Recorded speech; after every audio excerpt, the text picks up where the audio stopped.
the ideal movie for dating. Based on the best-selling novel by Nicholas Sparks, the extraordinary love story of The Notebook will surely satisfy those who want to believe in the power of true love. The story begins in a peaceful countryside in the South of America in the 1940s of the last century. Allie is a beautiful, rich young lady on summer vacation with her family. Noah is a poor, rural youth working in a carpentry shop. Noah falls in love with Allie at first sight. He tries every way to impress her. From annoying to interesting and gradually touching, Allie responds to the boy's passionate love. Above all, Allie loves Noah because only he can ignite the passionate fire inside her, making her truly herself. Like any classic love story, the young lovers face many obstacles: social status, family disapproval, the presence of a third party, and Alzheimer's disease. Such stories have been told and retold for centuries. Nothing new, but they always have an undeniable appeal. Audiences still need these stories to survive, hope, and dream. In a modern-day nursing home, an elderly man reads a romantic story from his notebook to another patient. In 1940, at a festival in Seabrook Island, South Carolina, a poor lumber mill worker, Noah Calhoun, sees a 17-year-old girl named Allison "Allie" Hamilton, who is spending her summer vacation in town with her parents. He pursues her, and they begin a relationship that summer. One night, Allie goes to Noah's house and meets his father, Frank Calhoun, who takes an immediate liking to Allie and treats her like family. A few days later, Noah is invited to his home by her parents, John and Ann Hamilton, but unlike Frank, they are not impressed with Noah. That evening, Noah takes her to an abandoned house called Windsor, which he plans to buy and renovate. While there, Allie asks Noah to have sex with her, but then becomes nervous and rambling. They are interrupted by Noah's friend, Finn, with the news that Allie's parents have sent the police to look for her.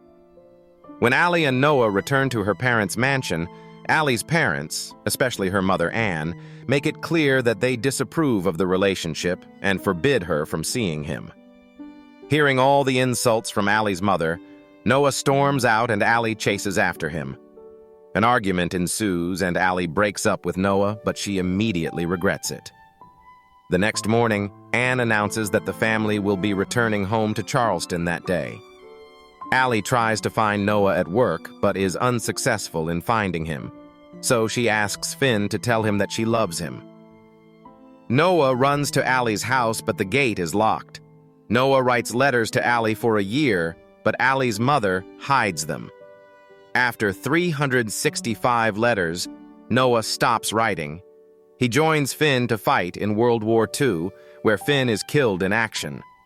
Allie volunteers as a nurse's aide in a hospital for wounded soldiers, where she meets Captain Lon Hammond Jr., a young lawyer. After a few years, the two are engaged, much to the delight of Allie's parents. Noah returns from the war to find that his father has sold their house so Noah can buy Windsor Plantation. He convinces himself that if he fixes the house, Allie will come back to him. While Allie is in her wedding dress, she sees a story in the newspaper about the house Noah has fixed. She faints at the sight. Allie is overwhelmed with memories and unresolved feelings for Noah, and she asks Lon for permission to go on a trip before the wedding. She returns to Seabrook to find Noah living in their dream house. The two reconcile and mend their relationship. A few days later, Allie's mother shows up at Noah's door to warn Allie that Lon has followed her to Seabrook. She also reveals that, like her daughter, she was once in love with a lower-class young man and still thinks about him and how their lives could have been different. She gives Allie all the letters Noah wrote. She tells her that she hopes Allie makes the right choice. After an emotional argument with Noah, Allie makes the difficult choice of driving back to her hotel and confessing her infidelity to Lon. Lon says he still loves her and wants her back, but she decides to go back to Noah. The Notebook also scores points for its picturesque shots by Robert Frace. The film opens with a sunset. The space is immersed in blood red and swans are flying back to their nests. Facing the lake is a white house, blue shutters with a very wide porch. The sequels of the film will also satisfy the audience with scenes of a dilapidated mansion shimmering in candlelight, peaceful streets of the American South, or a large lake with trees, cypress trees reflecting on the water and swans resting. Female audiences will surely enjoy the elegant, noble dresses of the 1940s worn by the urban lady Allie in each scene. But above all, the strongest attraction of the film is the excellent performance of Rachel McAdams as Allie. From a queen bee leading the group of snobbish girls in Mean Girls, Rachel completely transformed into a pure, sweet young woman in The Notebook.